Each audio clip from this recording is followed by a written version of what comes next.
What's up guys, my name's Nick Friend. Thanks so much for coming back to the channel. Something that's become more and more valuable to me as a professional filmmaker and videographer is filter choice. Because these days a lot of lenses and cameras that we're using are getting sharper and higher in resolution. Like for instance, we can shoot in 12K now. We have a 12K option for Blackmagic. There's a video about that coming in a little bit, so stay tuned for that. But personally, I always found myself chasing that film look. And there's been a huge influx of brand new like softening filters. I guess you could call them softening filters. I wanted to try a couple of them. Now, if you've been a subscriber to the channel for a while, you know that I have a video about Prism Lens Effects DreamFX filter. But something that I just picked up was this. This is Moment's Cinebloom filter. Now I got the 10% one and I got it in 82mm. What we're gonna do today is we're actually gonna look at these two and compare the two and see how they stack up against one another. Now, I wanna address the obvious. This is a drop-in filter that goes in a matte box. This screws onto the front of the lens. That being said, this can be bought as a 77mm circular filter. So just don't comment about that.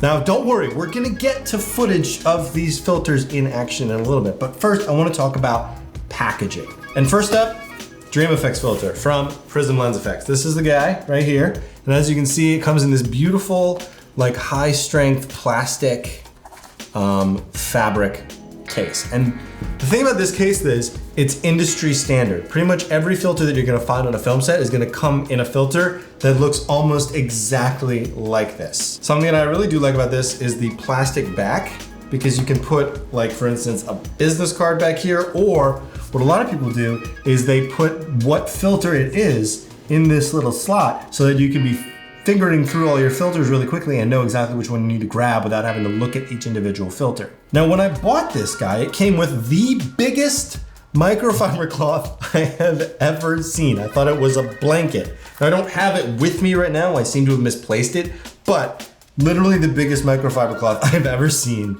in my life. Now, the packaging on this is awesome, but I gotta give you W to Moment for this, because this is literally one of the best cases I have ever seen for one of these filters. First of all, it's a hard case. Second of all,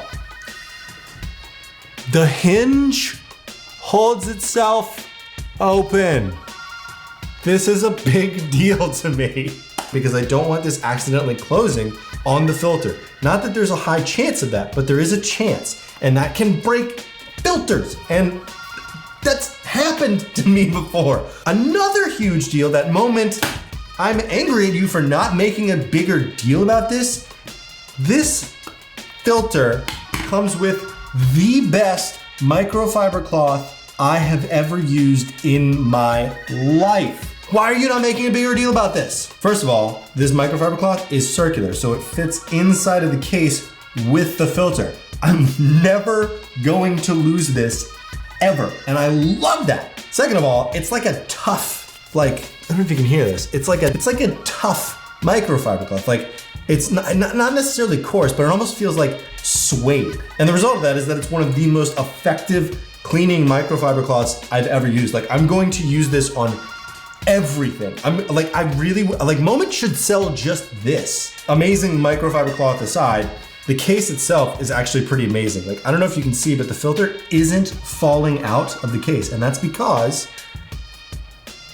it's laser cut specifically for this filter, which, by the way, comes in 82mm, not 77 like this one. And that's a much more usable and I think more versatile size filter, because you can always step down really easily, but it's a little bit more difficult to step up, and you have to take into consideration lens choice. But when you have an 82mm filter, which is one of the bigger ones, it's a lot easier to step down to your lens from this filter. Just saying, that was a really smart move on Moment. Both of these filters are handmade, and I absolutely love that. I think that's really important. I actually had shipping delays on both of these because they were being handmade by the companies that make them. Jacob Owens and his team over at Prism Lens Effects and all of the wonderful people over at Moment, they make these things by hand and have them hand coated. It just checks off all the marks. And I love that I didn't buy either of these through Amazon. Just saying. Okay, now we actually get to look at some footage from these filters. Now, I tested both of these in daylight interior scene and a bunch of different nighttime exterior scenes. Those were the two situations that I took both of these lenses. None of this was scientific. I shot everything on a 50mm f1.4, and I just wanted to use the situations to try to showcase the features of these filters. So let's go ahead and take a look.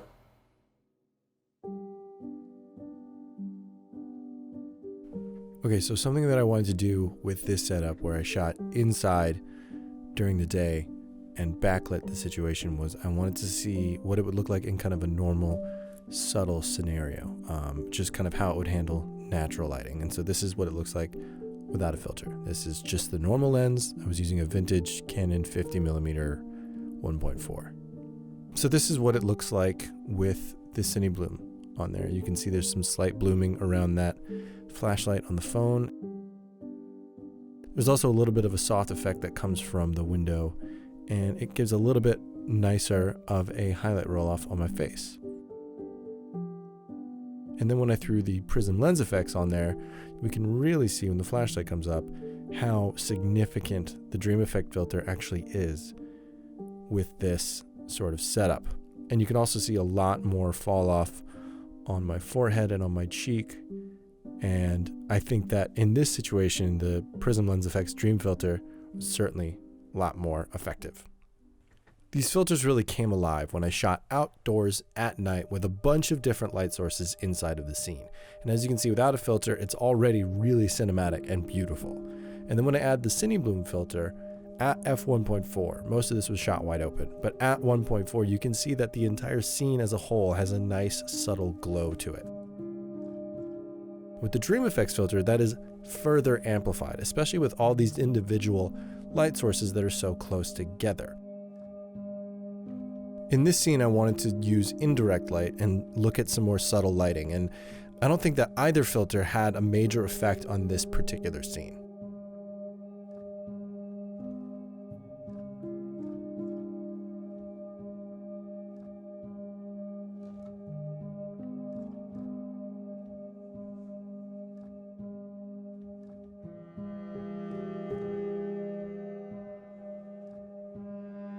This was easily my favorite place to shoot, and as you can see, it's incredibly lit by a bunch of different fairy lights and a bunch of different individual light sources, some of which are moving.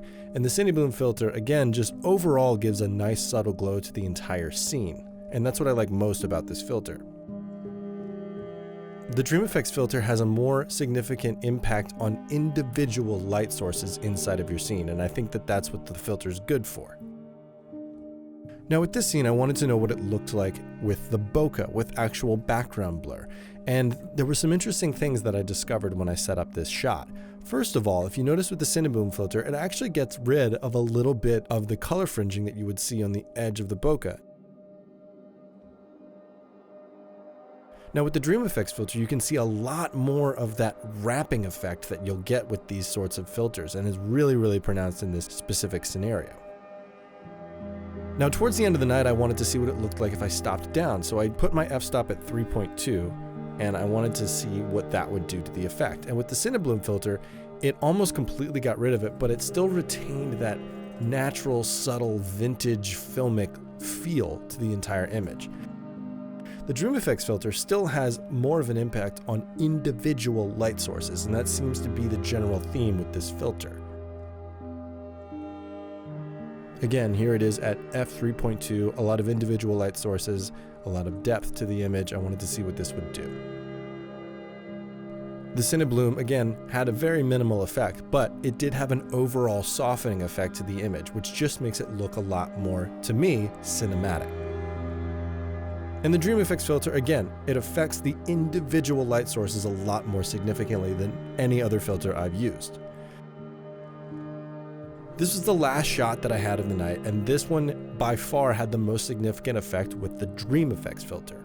At f3.2 and the Cinebloom filter, I didn't really notice that much of a difference except for the major street lamps. But when you put the DreamFX filter on, the entire scene comes to life. And it's this situation where I realized that the DreamFX filter would be best for incredibly low light situations because it adds so much more depth and so much more luminance to the actual image.